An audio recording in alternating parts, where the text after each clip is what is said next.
Pwede. Girl number 2. Ay, naku, Diyos ko. Parang mahihirapan to eh. At dalawa lang, para hindi mahirapan. Ay, ito na. Okay? Ayan na. Okay.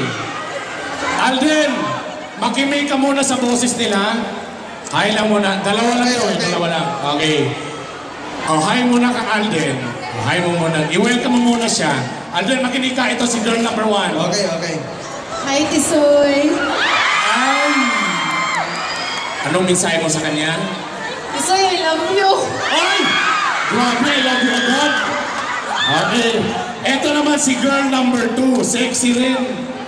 Oh, hi ka muna kay Alden. Hello. Pasensya na, medyo naglalakjo. Hi, Alden din. Parang tumigas yung ano ka ba, kumid? Nakakita lang ka na, hi, ayusin mo naman. Anong message mo kay Alden? Guwapo ka ika. Ay! Guwapo ka ika. Ito na. May mga question si Alden dapat niyong sagutin. Okay? Meron. Ready? Ano ko muna? Tama ba? Okay. Ito na. Alright. Question number 2 ka muna. Question number 1. Question number 1. Ito If magdi-date tayo sa CDO, saan niyo ako dadalhin? At siyempre, bakit doon? Ulitin natin ang ulit.